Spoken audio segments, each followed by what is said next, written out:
Eu não sei se tem outro livro igual, tá? O meu é mais antigo, ele já tem uma edição mais contemporânea, mas é exatamente o mesmo, se chama Nise da Silveira, Jung, Vida e Obra, e tem todos os conceitos centrais, tá? E para quem ainda está penando com os conceitos, aqui é muito tranquilo de lendo, ele é muito sintético, e a Nise da Silveira, né, é a psiquiatra brasileira, né, que participava das discussões com o grupo junguiano de construção do conceito das psicoses, do método do trabalho, em base dos conceitos junguianos, da teoria junguiana. Então, a Nise da Silveira é muito importante. Os trabalhos da Nise da Silveira, parte deles são museu itinerante, andam pelo Brasil, né? E há o Museu do Rio de Janeiro, que é o Museu do Inconsciente no Rio de Janeiro, e quando vocês forem para lá e puderem ver, lá estão os pacientes da clínica do Rio de Janeiro que ela atendia e mantendo correspondência diretamente com Jung e baseado, né, na visão junguiana de atendimento. Eu deixei aqui para vocês na aula de hoje, conforme eu for falar dela, é, aquilo que existe sobre ela, de filmes que foram feitos e gravações, reportagens, enfim, né, porque ela é muito importante e está no gov.br, né? Então eu deixei direitinho o endereço e tal, e acho que é muito importante fazer, né, essa incursão pela obra dela e vendo aos poucos os filmes, ela entrevistando os pacientes, ela falando do método, ela mostrando todo o trabalho, o atendimento, como se faz a relação entre a teoria e a prática, né, como foi o pensar e o elaborar do Jung sobre atendimento de pacientes que têm sintomas mais graves, mais pronunciados, as leituras possíveis, né, e em solo brasileiro, então em português, falando com pessoas aqui, né, que são basicamente brasileiros, então para nós dá uma familiaridade, uma comodidade grande, né, ao ouvi-la, ela é muito profunda e muito conhecedora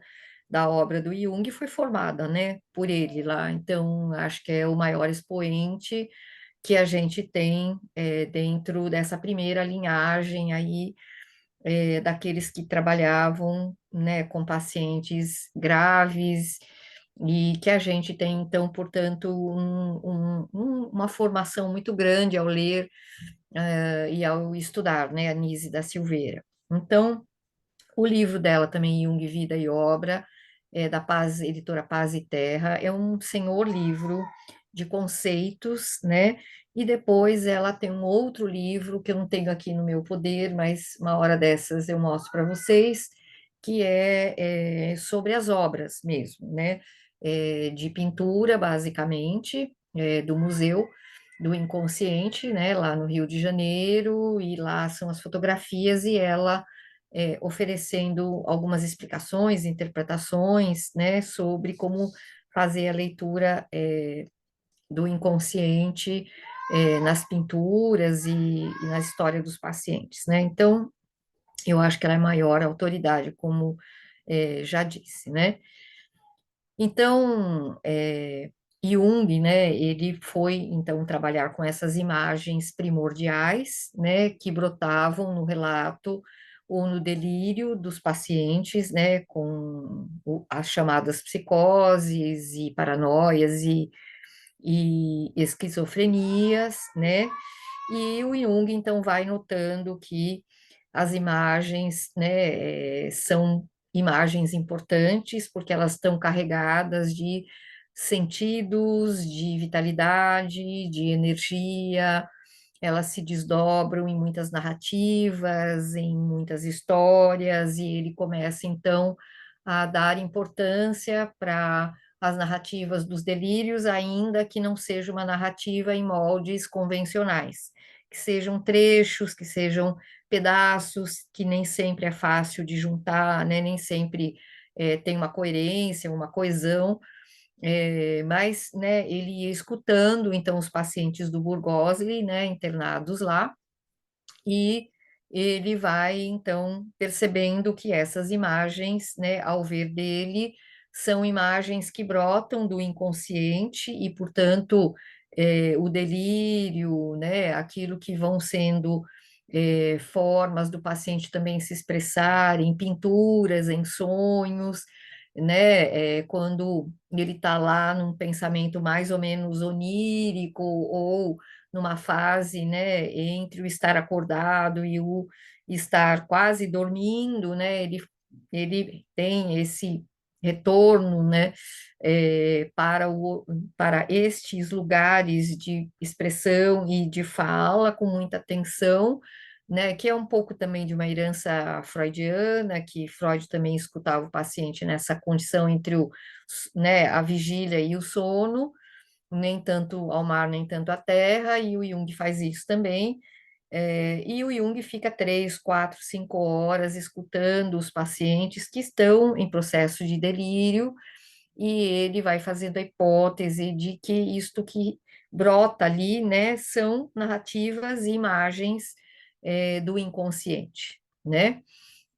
Ele vai vendo que essas imagens muitas vezes se repetem num paciente, que existem imagens que são repetitivas, às vezes conversando em cartas, né, com outros terapeutas de outros lugares do mundo, ele vai percebendo que é, os pacientes em outros lugares do mundo, como os do Rio de Janeiro, dá para a gente fazer por método comparativo paralelos entre delírios dos pacientes daqui, ou sonhos, e aqueles atendidos no Burgosli ou em outros lugares do mundo, e ele vai percebendo que muitas vezes esses delírios, eles têm parecência, eles têm semelhança, e ele começa a formular, então, a hipótese do inconsciente coletivo, né?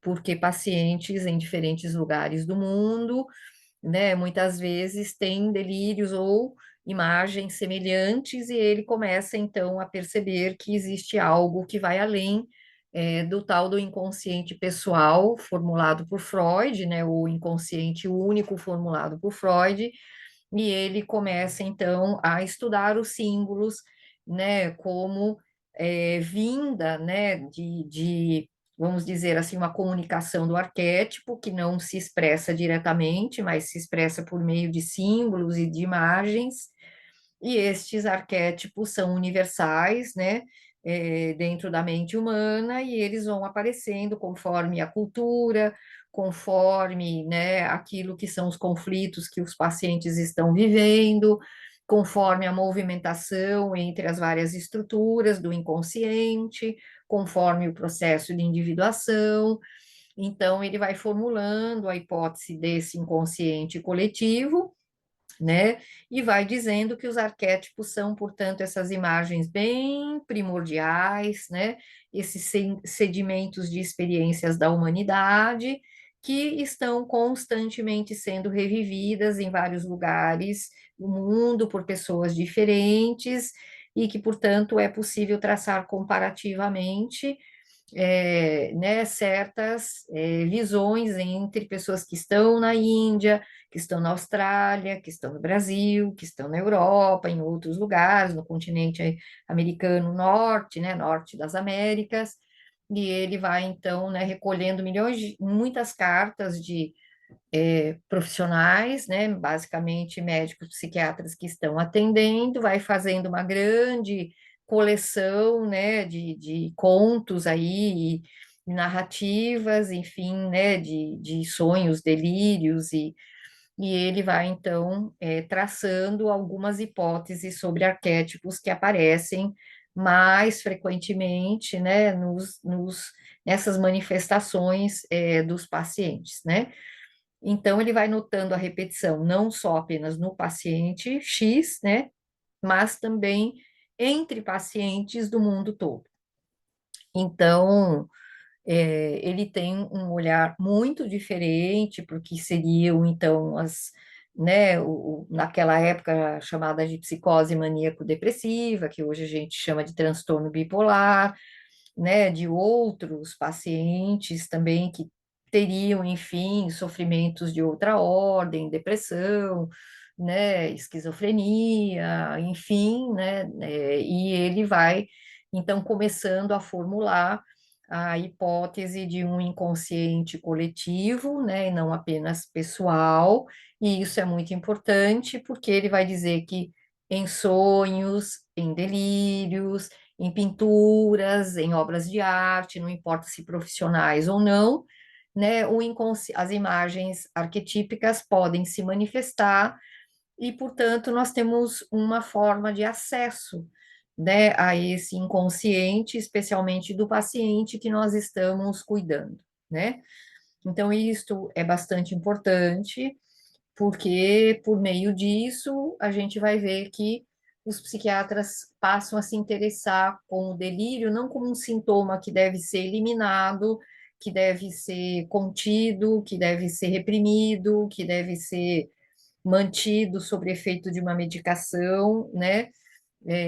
Mas sim que a gente deveria poder, então, escutar atentamente essas narrativas, ou verificar com calma esses desenhos, estas imagens, né, para que a gente pudesse entender o que o paciente estava vivendo no seu processo de individuação, né? Então, isso é primordial para quem trabalha dentro de um referencial junguiano, que a gente tem um entendimento desse conceito de inconsciente, que é dobrado tanto no pessoal quanto no coletivo, né? E que cada símbolo ele traz, portanto, camadas que a gente precisa poder ir trabalhando com elas, porque há algo de um conteúdo personalizado e pessoal e há algo de um conteúdo coletivo, né? E o coletivo pode aparecer sobre formas de símbolos muito antigos da humanidade. E isso é bastante importante, porque a gente não está falando apenas de símbolos daquela cultura que o paciente está mergulhado, senão que o paciente pode, né, também trazer símbolos, né, de culturas diversas.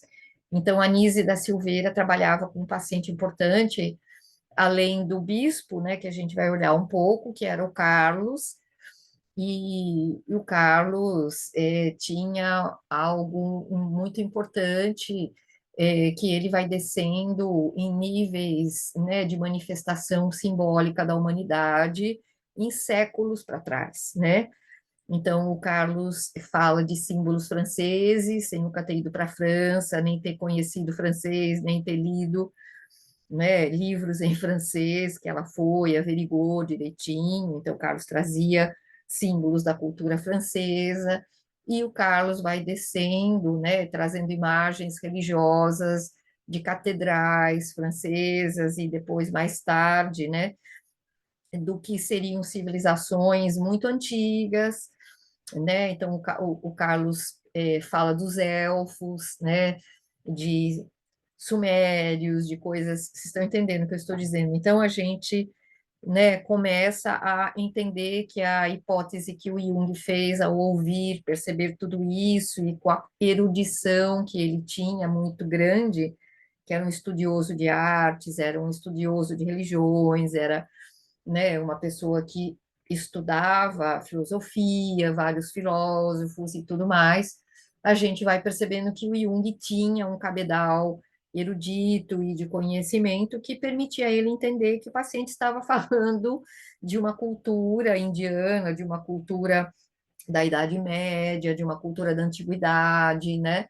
E isso era bastante importante, porque ao invés de rejeitar isso, ele começou então a formular a hipótese de um inconsciente como, né, aqueles resíduo ou aquela presença das imagens primordiais da humanidade registrada de diversas formas, né?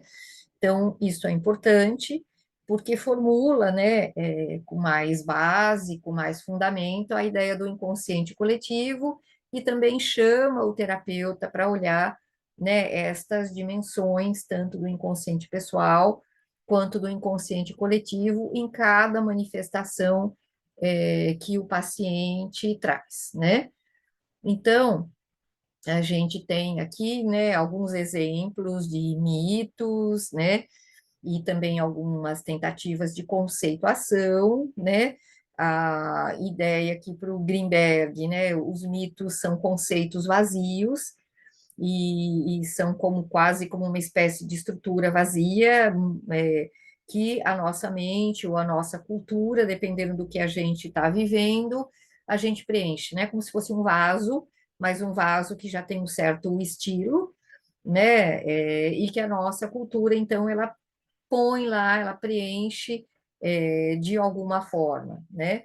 Então, isso é importante, né? Lembrar que são formas universais, são formas coletivas típicas, né? Portanto, de diversos momentos da humanidade. E também os mitos expressam sentimentos, sensações, intuições da humanidade, pensamentos da humanidade em diversas épocas. Então, como a humanidade imaginou que o homem começou a existir, quem são os deuses em diversas culturas, conceitos importantes para o homem, como felicidade, como nascimento, morte, casamento. Então, os mitos falam de momentos muito importantes para os seres humanos, de maneira geral, né? Em diversas culturas, a própria arte também é mitológica, porque ela também pode ser né, mitologizada, enfim, e a gente começa então a perceber a riqueza da formulação do inconsciente do Jung e como, portanto, patologia para ele, na medida em que ele tem um olhar que é, né, compreender ou se aproximar minimamente do que aquele símbolo está transmitindo, né? Então a gente jamais esgota os símbolos, mas a gente vai, né, percebendo o que é que eles estão comunicando ali para a gente, ainda que a gente está pegando apenas parcialmente esta comunicação, nos dá acesso, né, ao processo do paciente. E essa compreensão, essa atenção, essa situação minuciosa e cuidadosa com o paciente, né, o respeito que a gente passa a ter, né, faz com que o paciente também comece a se sentir, tem um efeito, né, mais aliviado, mais tranquilo, né, porque ao invés dele ser visto como alguém, né, que não faz parte da humanidade, né, está totalmente atrapalhado, perturbado, é um doente, é alguém para ser isolado, é alguém que não funciona bem, é alguém esquisito, é alguém que não se pode confiar, né, a gente olha para ele como alguém que está manifestando o inconsciente coletivo e pessoal de uma forma muito rica e que muitas vezes é uma contribuição para a humanidade, né? Uma contribuição para nós, porque o paciente tem esse canal, né? Ele desce para ou ele sobe, né? Porque isso aqui é uma escada de Jacó, né? Sobe e desce, né? Uma metáfora, né? Então tem coisa que sobe, tem coisa que desce e sobe de novo e assim vai, né? Algo do eixo vertical, né? Dependendo do horizontal que o paciente está vivendo ali do momento, esse cruzamento é muito legal da gente ver. Isso vai dando para a gente, portanto, um acesso e uma outra forma de olhar para aquilo que está acontecendo, que não é exatamente um diagnóstico, né?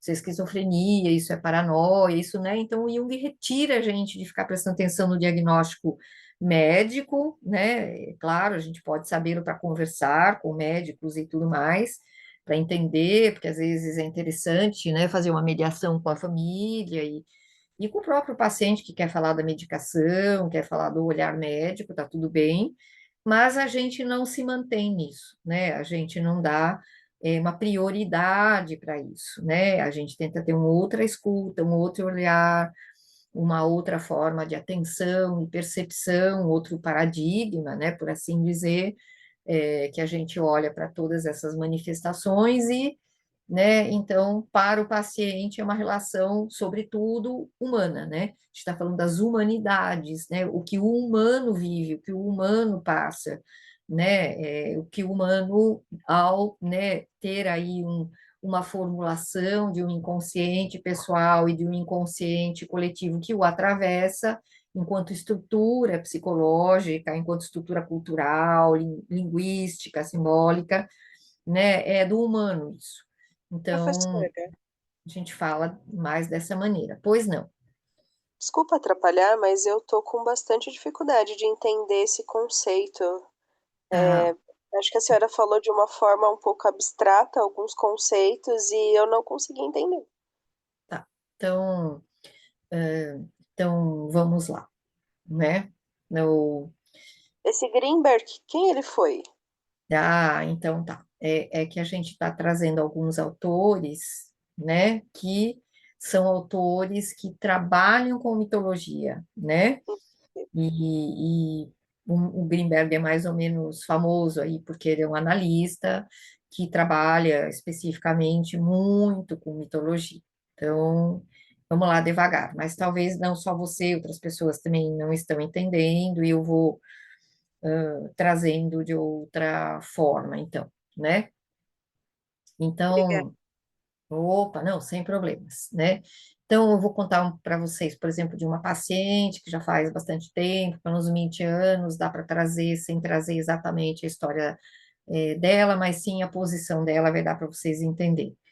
Então, eu estou falando de uma paciente por volta dos 50 anos, mais ou menos, né? E ela é uma paciente que ela tem demanda, né, para psicoterapia, mas não apenas para uma psicoterapia leve, mas ela vem trazendo demanda de análise, isso significa que ela faz perguntas sobre ela, sobre o interior dela.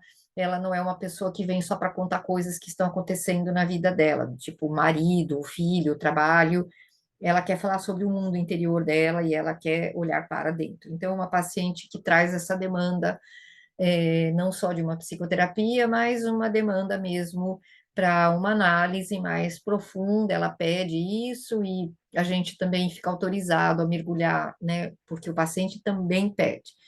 Então, ela se define como uma paciente cordata na família dela, né? Uma paciente que sempre fazia mediação entre filhos, né? Que um deles era muito dependente, o outro deles era muito autônomo, né? Um deles era alguém que queria ganhar logo dinheiro para manter a autonomia dele e foi buscar uma área financeira e conseguiu ter uma autonomia financeira e, enfim, comprou o apartamento dele. E o outro, né, que era uma pessoa com muita dificuldade de encarar, né, a sua vida de estudos, de formação e, enfim, que, né, poderia se sustentar, entrava e saía de faculdades e enfim, um irmão meio que brigava com o outro, né? Porque esse irmão mais velho, que era o que topava mais ir para uma área de autonomia, falava para o mais novo coisas pesadas, do tipo, você é um bebezão, você não quer crescer, você é um Peter Pan e tal, e ela, né, fazia mediação entre as diversas oposições que eles viviam, né, e ela, então, falando dela, se descreve como uma pessoa cordata, mediadora, não só na casa dela, mas em vários lugares que ela estava, no trabalho, né, e era uma autodefinição. E aí ela tem um sonho muito, muito esquisito, muito engraçado, porque ela sonha, né, com um bando de macacos e ela se reconhecia na pele de uma macaca. E essa macaca, então, ela rouba todas as bananas da família dos macacos, rouba o cacho inteiro de bananas. E essa macaca, então, procura um lugar escondido, come todas as bananas. E quando ela volta para o bando não quer mais saber dela, né? O bando isola, o bando, né, suspeita que foi ela que roubou todas as bananas, né? Roubou porque furtou, na verdade, né? Porque era deles, a comida deles, a refeição, e ela vai escondido e tira tudo e come tudo aquilo e tal. E aí ela, né, diz que quando ela acorda, né, muito assustada com o bando isolando, né, aquela macaca e colocando ela quase para fora, né, com suspeita de que ela que tinha comido tudo, né, ela pergunta para o terapeuta, né, se aquilo poderia ser ela, né? se um sonho poderia representar uma parte dela mesma, né? Então, essa é uma pergunta de quem quer análise, né? Não é uma pergunta de quem quer terapia, tá? De que, né, quem quer terapia vai falar que sonho esquisito, né? Que sonho estranho, né? Nossa, no sonho acontece cada coisa, né? Imagina sonhar com um bando de macaco, né? Alguma coisa assim, né? E vai continuar contando dos filhos, como é que é complicado ter dois filhos que, sei lá, tem uma oposição, que um provoca o outro, que, né? E como é que era difícil ela ser mediadora, né? Ela ia continuar falando essas coisas, ia pedir para o terapeuta ajudar ela a ser mais mediadora ainda, alguma coisa assim, né? Ficar mais calma, menos perturbada, levar a vida dela lá, se incomodar menos com os filhos dela. Isso é terapia, né? Ok? Como ela faz essa pergunta, ela está dizendo: eu não tenho só um mundo de fora, eu tenho um mundo de dentro, né? E dentro teve um fenômeno, que é um sonho que eu olho e falo: quer dizer isso? Né? Por que que eu sonho com um monte de macaco? Quem que é essa macaca? Isso aqui, por acaso, poderia ser eu? Não me reconheço fazendo isso, uma pessoa cordata, sensata. Como é que eu ia tirar um monte de banana, né? Que era a comida de todo mundo, sumir com as bananas, quer dizer, algo assim. Então, veja, vamos pegar um sonho, né? Uma pessoa tão civilizada sonha com um ser tão instintivo, com tanta fome, né, que leva todas as bananas do grupo,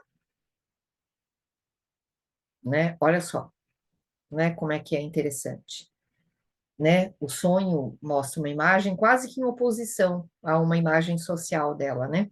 A uma imagem que ela mostra e se reconhece e se identifica com uma imagem social, né? Que seria a persona, pensando nas estruturas junguianas, né? A face externa da personalidade, né? Uma consciência, algo assim, né? E aí a gente está falando de alguma coisa instintiva, que é uma fome, uma voracidade, uma fome e uma vontade de engolir o mundo, comer tudo, né? Não cuidar do outro, cuidar só da própria vontade, só da própria fome, só da própria satisfação. Tá dando para entender o que eu estou falando para vocês? Acho que tá, né? como Assim. que o, como que o inconsciente traz uma imagem em oposição, né? Como que o inconsciente que é regido, né, por um arquétipo geralmente chamado self, ele vai trazer uma oposição de dentro dela, né? Uma oposição entre superfície e profundidade.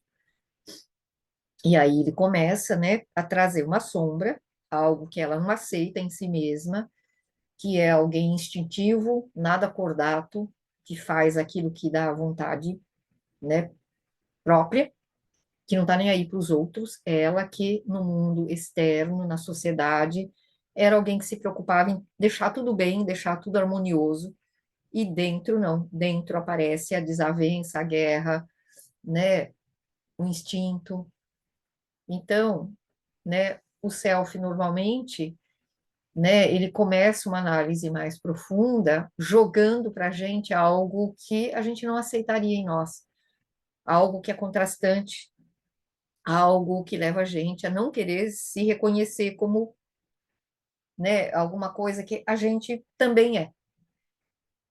Então, isso a gente chamaria, né, do contato com a sombra, do contato com algo que desmonta a imagem do ego, desmonta a identidade social, né, desmonta, desafia, leva a um choque, a um contraste, a um estranhamento, né? Então, esse é um primeiro nível, né, de terapia aí, que onde a sombra aparece, e às vezes a gente fica um bom tempo na sombra, que às vezes aparecem muitos aspectos sombrios e muita resistência também, porque o ego não quer se identificar com aquilo, não quer admitir que aquilo é ele também, né, que aquilo faz parte do ser total dele, né, da personalidade total dele. Então, os aspectos inconscientes, eles emergem assim, né, como coisas estranhas, que vão dentro da mente, que vão dentro do barco, que vão dentro da casa, que vão dentro do templo, né?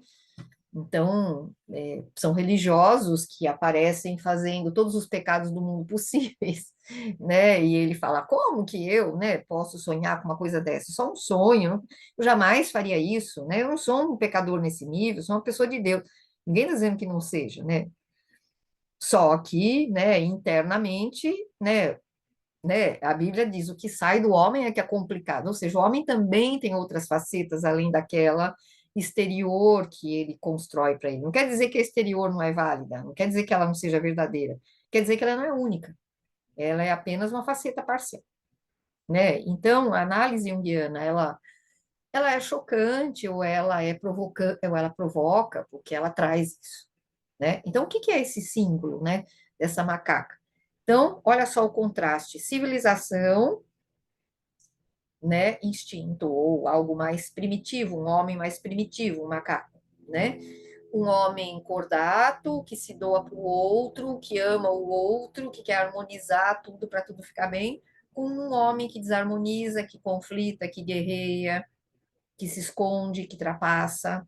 Olha só os opostos aparecendo, né?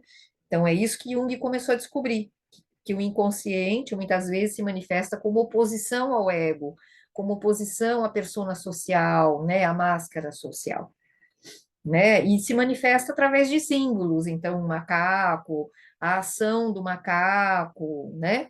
Olha outro contraste, né? Ela era alguém muito sociável e no sonho aparece um macaco isolado, um macaco que pela ação que tem antissocial, ele está fadado a ficar isolado, o bando desconfia e não quer mais saber, né, dele lá no interior, né, ocupando uma posição bacana, coloca ele lá na periferia, né? Então, o ego faz isso, exatamente isso com os assuntos sombrios, ele coloca tudo na periferia, né? Ele não quer saber de assimilar isto, integrar isso na linguagem junguiana como algo dele.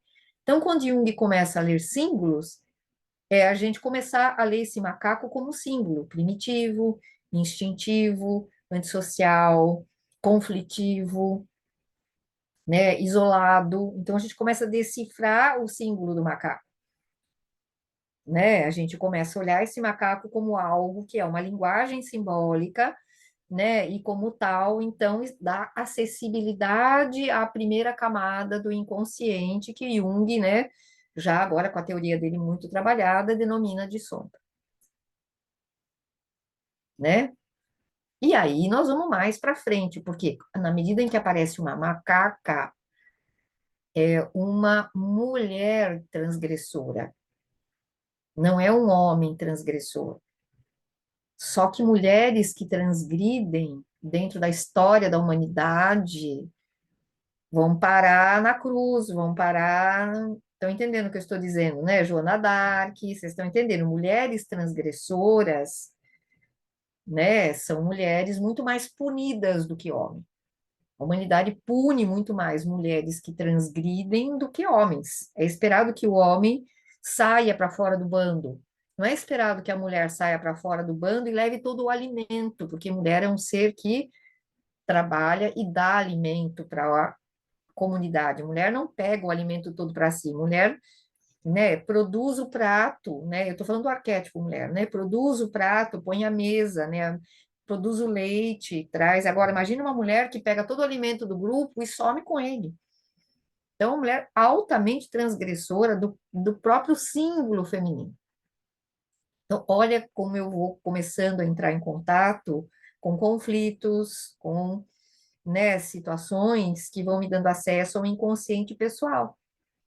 E eu vou começando a falar para ela: você tão cordata, também não teria dentro de você algo de transgressor, algo de não cordato, algo que provoca o social? Você acha que você é só cordato ou você acha que já passaram pelas suas ideias, algo não cordato, algo de rebelião, algo de rebelde? E geralmente a pessoa começa a contar para a gente uma história de vida lá.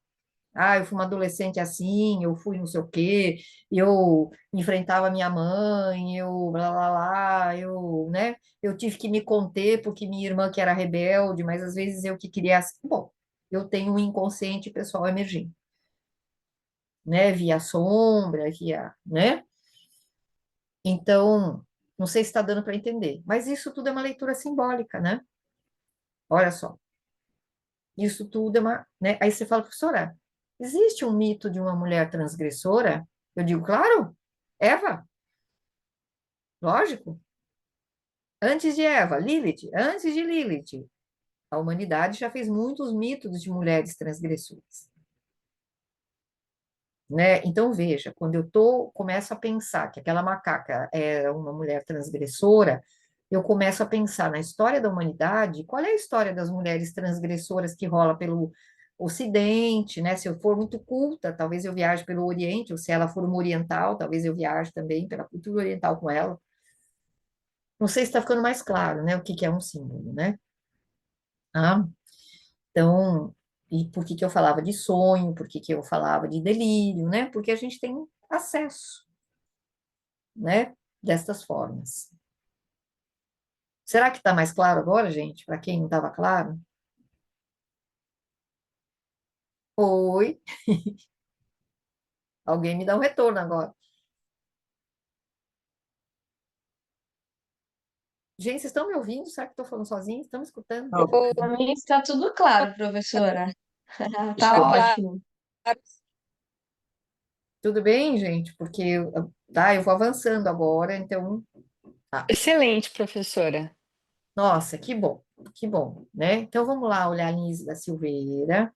Uma das fotos dela, tem muitas, tá? Se vocês entrarem no gov.br, vocês vão ver muitos, né, dessa psiquiatra pitititica, pequenininha, né, que ficava aqui ouvindo lá, né, no Engenho Velho, é onde estava lá o hospital, é um sítio, na verdade, enorme, lá no Rio de Janeiro, para o qual era mandado essas pessoas esquisitas e perturbadas, né, eram isoladas e colocadas lá no canto, né, porque elas traziam umas coisas muito esquisitas, né? E a Nise da Silveira, então, né, ela vai falar assim: a gente presta atenção em todas as imagens, aí ela vai falar. Nem todas as imagens são símbolos, nem todas as imagens estão a serviço dos arquétipos. Às vezes, uma banana é só uma banana, né? Então a gente precisa saber o que que é um símbolo num sonho, o que que é um símbolo numa pintura, enfim, o que que vai permitir a gente ser uma porta para viajar para dentro do inconsciente, né? Então a gente precisa ver ali. Por que que a gente sabe que é um símbolo, né? Porque o paciente fixa nele. Isso que quer dizer ele se repete. O paciente fixa, né? Então, eu não sei vocês, mas eu, quando eu vou ver uma exposição de pintura, quando eu saio, um ou dois quadros ficam na minha cabeça. Uma ou duas imagens, o resto eu esqueço. Se eu vi lá 20 quadros, vamos dizer assim, um ou dois fica na minha cabeça. Então a gente fala, por que um ou dois ficaram na minha cabeça? Porque esses estão imantados de energia. Esses são portas.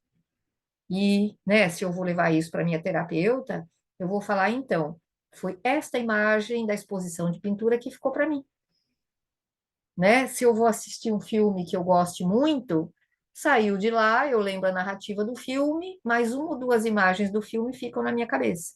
Onde eu chorei, onde eu me emocionei, onde ali eu falei, nossa, que cena forte. Ali é uma porta. Então a gente tem pistas, né? Quer pela emoção, quer pela memória, quer porque o paciente fala, nossa, depois daquela imagem, eu estou viajando. Né? Nossa, aquela imagem, né? Sei lá, eu vi aquela cozinha com fogão de lenha. Ah, eu lembrei da minha avó, lembrei do que a minha avó fazia, lembrei do sítio de família que a gente ia, lembrei daquele cheiro, lembrei de não sei o que lá. Aí a gente vai mais fundo. A gente pergunta, quem que é a sua avó? Por que que a sua avó é importante para você?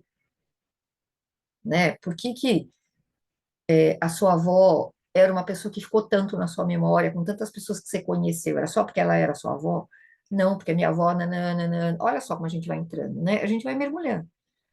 Então, a Anísia da Silveira, ela dá muitas dicas. Ela fala, a imagem, né, que nós chamamos de arquetípica, é uma imagem que ela está imantada de energia, de interesse, ela está levando a pessoa para viajar na memória, ela faz a pessoa intuir alguma coisa, ela leva a pessoa a pensar, a viajar por várias coisas, né, ela produz um sentimento profundo, Então, né, a gente vai, opa, aqui, né, de tudo que a pessoa me contou, é por aqui que eu vou, né? E isso o terapeuta vai ficando craque, porque conforme ele vai ganhando familiaridade com o paciente dele, ele vai caminhando, né? Outra dica que ela dá, né? Ela fala assim, uma imagem não é um conceito. Uma imagem é uma comunicação arquetípica. Ela não é um conceito. Ela não é um conceito de felicidade, ela não é um conceito de amor. Ela é uma comunicação sobre amor. Ela é uma comunicação sobre a felicidade, ela é uma comunicação sobre um evento qualquer, sobre um nascimento, sobre uma perda, sobre um luto, sobre a primeira vez que eu estive com um homem ou com uma mulher, ou seja lá como for. Primeira vez que eu me percebi como mulher, como homem, entende? Ela não é um conceito do que é uma mulher, do que é um homem, ela é uma vivência, ela é uma experiência forte, e marcante para mim, né? Então, eu não posso tomar isso como um conceito, como algo teórico, tá? E sim como uma vivência profunda. A outra dica que ela dá, né? Ela diz, quando uma imagem é arquetípica, ela não é só pessoal, ela é universal. Então, eu poderia dividir ela com outra pessoa que ela me entenderia. O macaco é um símbolo universal, entende? Bananas, que é algo que macaco come, provavelmente também é, ou está próximo. A gente querer furtar tudo, nossa, quantas vezes a gente olhou uma vitrine, nós mulheres, então, você fala assim, nossa, eu queria levar uns 5 vestidos, porque tão lindo. 3 sapatos, 2 bolsas. Entendeu o que eu estou querendo falar quando são todas as bananas que eu tenho vontade de levar? Não quer dizer que eu tenha nem sequer dinheiro para comprar 5 vestidos, 3 sapatos, né? Ou quando o homem olha, ou uma mulher olha, né, um carro muito bacana, ele fala assim, gente, acabou de sair um modelo novo, que vontade que eu tenho de poder ter dinheiro para comprar esse carro. Não dá, é um sonho. Mas quem é que não teve vontade um dia de passear em Paris, comprar um bruta de um carro, estar numa casa linda de praia, sei eu lá. Cada um tem suas, né? Nossa, e quantas vezes a gente não estava numa paisagem que a gente falou, nossa, eu não queria nunca mais que isso aqui acabasse. Porque o pôr do sol tá tão lindo, porque o jantar tá tão bom, porque essa companhia é tão maravilhosa. Entende? São experiências fortes da humanidade. Que para o outro, a experiência de natureza linda pode ser o céu, para o outro pode ser uma fogueira, para o outro pode ser um bosque, para o outro pode ser um luar. Mas todos nós já tivemos uma experiência forte do infinito, da natureza, da criação. Em qualquer cultura. A cultura dá uma cara especial, mas dá, né? Ela molda, mas, enfim, molda a imagem, mas o conceito, né? Não é nenhum conceito, mas a vivência é universal. Tudo bem? Aqui acho que vai estar ficando melhor, espero, tá? Espero. Bom, o que mais que ela diz, né? Que todo imagem arquetípica reúne opostos entre profundidade da psique e superfície, entre ego e self, entre ser alguém cordato e ser alguém não cordato, entre ser alguém conforme da sociedade e ser alguém transgressor da sociedade. Entende os opostos? Entre ser alguém extremamente civilizado e ser alguém muito primitivo e voraz. Então, a imagem que é arquetípica, ela fala de oposição da psique, né? Por isso que nós vamos identificando imagens arquetípicas, não são quaisquer imagens, quaisquer signos que são imagens arquetípicas, naquilo tudo que o paciente fala, ou que o cliente fala, enfim, mas, né, existem características, né? Ele não é compreendido muitas vezes no momento, né, que ele vem à consciência, como a paciente. Ela falava assim, mas o que é um macaco? Por que eu sonhei com macaco? Macaco tem a ver comigo? Não estou entendendo nada por que eu sonho com macaco. Então, quem olha? O ego. O ego não olha para a sombra e fala assim, você é uma parte de mim mesmo. De jeito nenhum.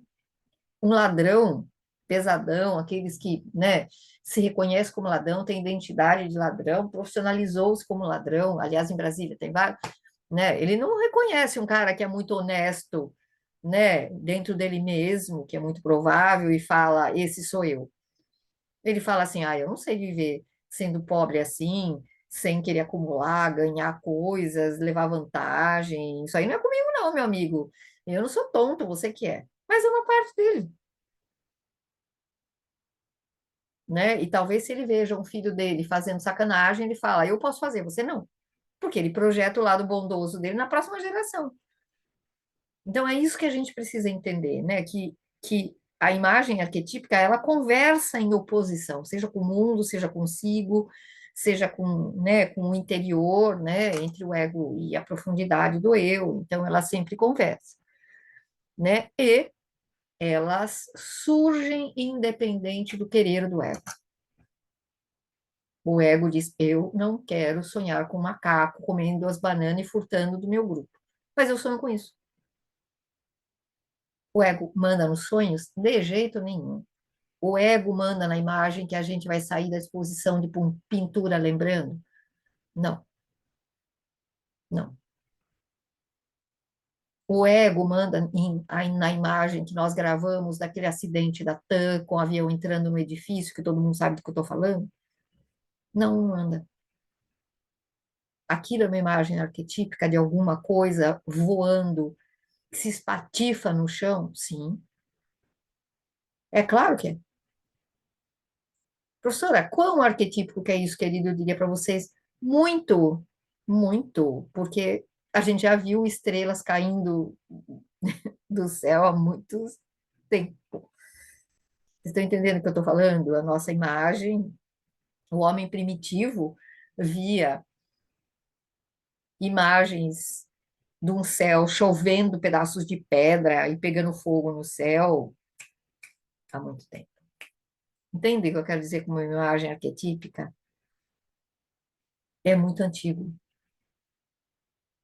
É muito antigo, são memórias e experiências da humanidade, possivelmente ao longo da existência da humanidade, que o meu sonho traz, a pintura traz, a arte traz, a oração profunda traz.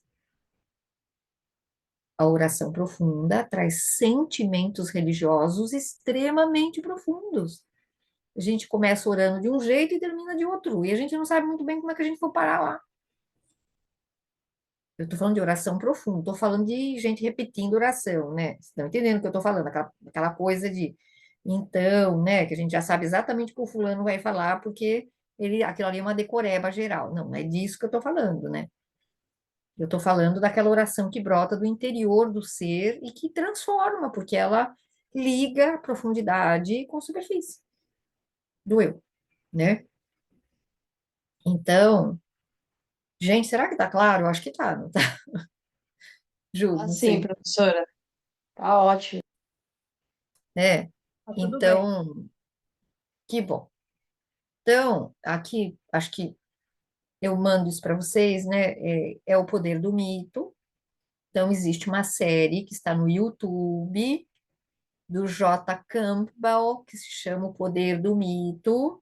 São 4 volumes, e quem conhece uma série de filme chamada Star Wars, que teve assessoria total dos indianos, lá aparece o mito do herói, né? Do Anakin, e o herói no avesso. Então, para quem já assistiu a série, né, de filmes. E a gente tem, então, né, o J. Campbell, que é um cara que estuda mitologia, importantíssima. Ele tem 4 volumes sobre o poder do mito, que está no YouTube, e é muito importante ir assistindo devagarzinho, né? Porque lá tem os mitos sobre felicidade, para quem não conhece, toda a mitologia do sacrifício, sacrifício com animais, sacrifício por amor, sacrifício na crucificação, sacrifício de um papel social do herói para salvar pessoas, sacrifício da vida pessoal para ser religioso. Tá dando para entender o que eu estou dizendo, né? Então, o sacrifício é algo muito antigo na humanidade, né, muito antigo, que as culturas viveram de diferentes formas, e também a gente vê como que sacrifício se liga com felicidade, mas não a felicidade dos homens, a felicidade do cosmos, a felicidade do eterno, a felicidade do céu. Que ligação existiria entre sacrifício e porta para o céu, né? Então, a gente vai ver que essa história é contada, né, fortemente, né, e depois ela se torna religião. Então, o pensamento mitológico vai se transformar em religião, né? E aí isso é bastante importante quando ele já está profético, ele já está na linguagem religiosa.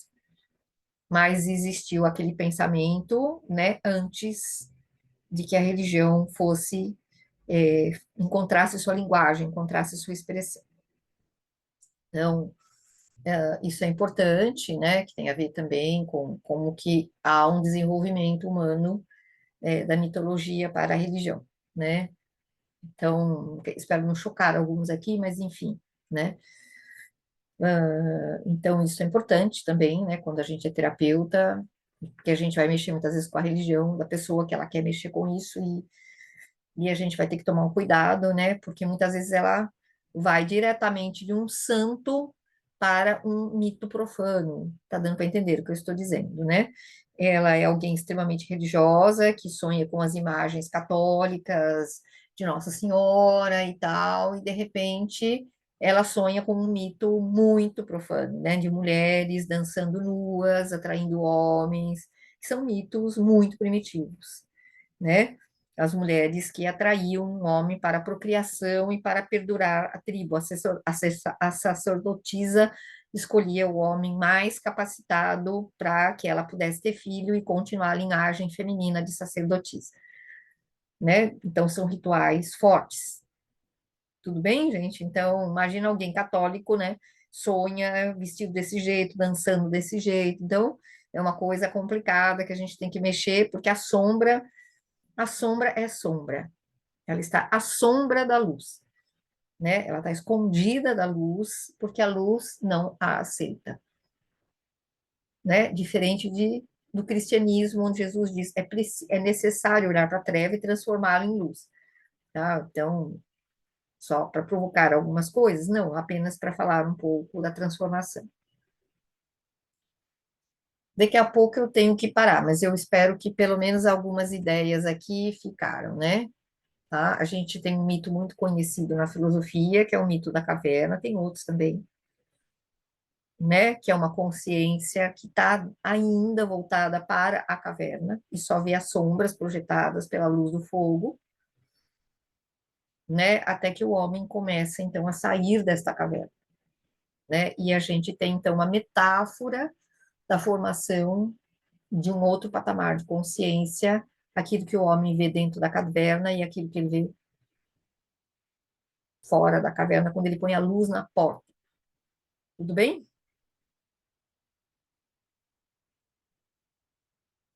Bom, Tudo bem, professora. opa, Estou acompanhando. que bom, né? Bom, então, tem bastante coisa aqui para vocês verem. Aqui são as ideias da Anise da Silveira, né? Que vale a pena olhar. Os temas mitológicos, né? A busca do herói, né? Os Lusíadas, né? É bem bacana. E aqui eu queria ver que talvez é o que dê para terminar hoje, que é com a imagem, uma das imagens do bispo. O Carlos tem 23.000 obras. Quando ele estava com a Nise da Silveira, ele produz 23.000 obras, e o bispo acho que é 43.000, ou algo assim, tá?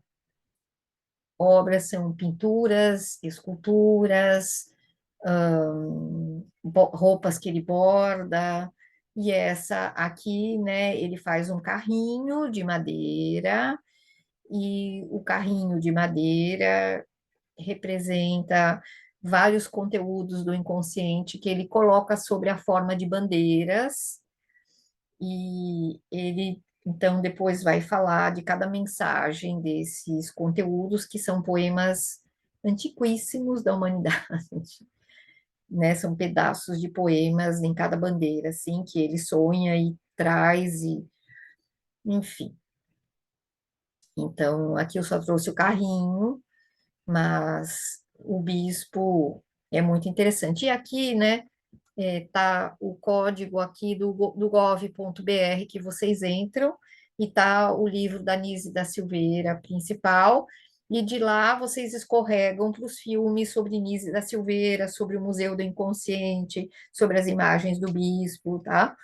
Então, dá uma viagem maravilhosa aí no final de semana, uma coisa assim, um dia que vocês queiram, né? Então, aqui tá né? Eu vou mandar esse, fica direitinho para vocês, né? Questões, dúvidas, o que quiserem trazer aí mais um pouquinho, apesar de tarde, acho que dá para a gente falar alguma coisa.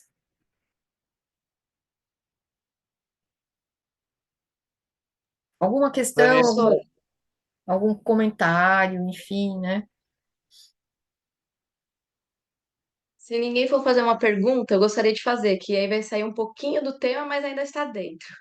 Vou aguardar meus amigos aí, os colegas, para ver se eles vão. Vamos Senão eu lá. faço a pergunta. Mais alguém quer perguntar, quer comentar, quer trazer dúvidas, quer, enfim.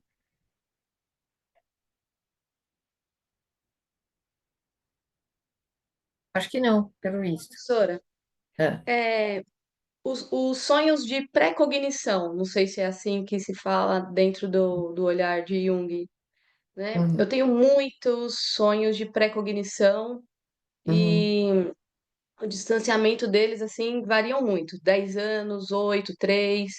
Então, coisas que eu sonho e depois de 5 anos acontece, 7. E isso vai validando muito o que eu estou vivendo, né? Infinitas possibilidades, mas vai apresentando muito. Jung fala sobre isso também? uhum. Jung tem as influências dele, certo? Uma Aham. das influências é o Zen budismo. O Zen budismo, ele não trabalha exatamente com palavras, porque palavras para os orientais mais rigorosos são ruídos.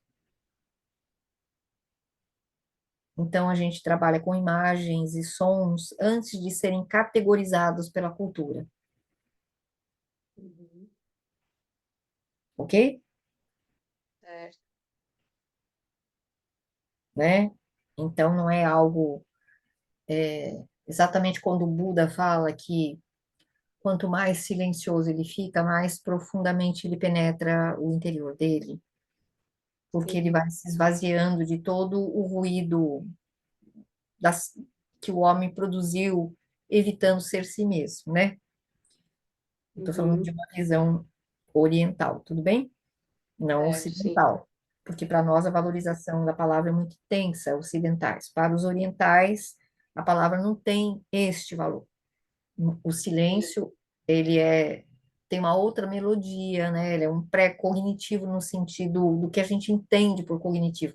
Porque para nós, cognitivo já é a memória, a atenção, evocação, formulação de pensamento, né? Sequência de imagens, você entende? Para nós, o Sim. cognitivo já é assim, uma coisa que já está mais ou menos dentro de um código, por assim dizer, né? Sim. E os orientais, eles vão para alguma coisa que é pré-código, né? É antes do código, é antes de uma catalogação, é antes de uma sistematização, é antes de uma nomeação, né? É Sim. um pouco anterior, né? Então, tipos de choro, entende? É a criança que fica brincando com a cor, né?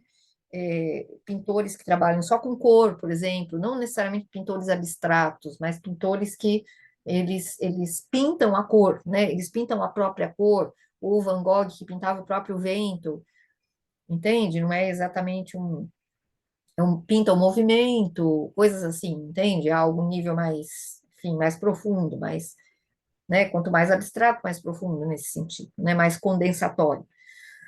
Então, eu diria assim para você que a questão, né, é você poder começar a usar a técnica de imaginação, né, mais ativa, né? Você focar num som, numa cor, numa pequena cena, numa pequena sequência e deixar aquilo tomar consciência e ver o que que começa a acontecer, né? Porque eu digo para você que aquilo ali é muito vivo e aquilo ali, na medida que você contata, ele vai se manifestando, né? É. Disso que ele alcança um sentido de uma visão, não necessariamente de uma visão religiosa, como a gente entende, mas uma visão interior, né? Então, ali, eu diria para você, não olhe tanto do jeito como você está olhando. Ah, isto corrobora o que eu estou vivendo. Olhe como Uhum. quem diz, não sei o que quer dizer. Eu acho que Tá, o seu não olhar, não catalogar, vai captar muito mais. tá. Soltar, né? Segue o fluxo. Segue o fluxo. Mais ou menos isso. Eu acho que é um método mais interessante. E você fala para mim, Uhum. Jung trabalhava com isso? Claro. Jung tem uma formação complicada, né? Vocês sabem, Jung trançou muito pelo Zen budismo, né? Pelo espiritismo, né? Ele ia para as sessões espíritas, ele achava que tinha alguma coisa por aí. Ele não sabia muito bem o que, mas com ele acontecia fenômenos estranhos, né? Depois ele foi deixando a visão espírita e foi caminhando para a visão do inconsciente, né? Mesmo porque filho de protestantes, a formulação dele é mais ou menos forte aí dentro do mundo judaico-cristão, mas conceitos, né? Mas a formulação de Jung não é nada simples, né? Nada, nada, nada. A gente estuda Jung a vida inteira. Aham. Assim é bom, né, professora? Que não cansa. É, assim que é bom, né? Não cansa nunca, sempre tem algo para descobrir, né? Enfim. Pessoas, eu só quero um feedback. Vocês estão entendendo o que eu estou falando? Está ajudando? Está seguindo? Está muito fora? Como que está indo? Ajuda muito, professora. Muito obrigada. Então, tá bom. Muito Porque boa a didática, professora. é, vocês têm total liberdade. Isso aqui é para vocês, claro, para mim também, mas é para vocês. Então, eu tenho que estar ajudando e colaborando, e não dando uma aula abstrata aqui, né? Que alguns iam falar, nossa, que aula intelectual. Ah, bom, mas não é isso. Aqui a proposta aqui é ajudar a formação de vocês, que é bem séria. Então, Professora, mas a gente não precisa ficar assustada, não, igual eu, assim. Tô entrando agora. tô Tem que ver achando um pouquinho mais, né? Eu tô achando que o seu susto é muito bom, sabia? Porque eu acho que o seu susto está te conduzindo para muita aprendizagem. Se ele fosse um susto paralisante, eu falaria, não tá bom. Mas como ele é um Aham. susto, é um impacto que está produzindo, questionando e levando a, sabe? Eu tô falando, Uhum. nossa, tá bem interessante, né? Eu acho que ele é algo, não sei se ele é bom de suportar, mas ele está sendo muito produtivo. É, não, é porque assim, a gente vê assim, os colegas que tem colegas que já tá, assim, já tá mais evoluído também na área da terapia e tudo, então a gente fica um pouco assim, né, pensando, será que eu tô, tá certo? É assim mesmo, demora um pouco, né?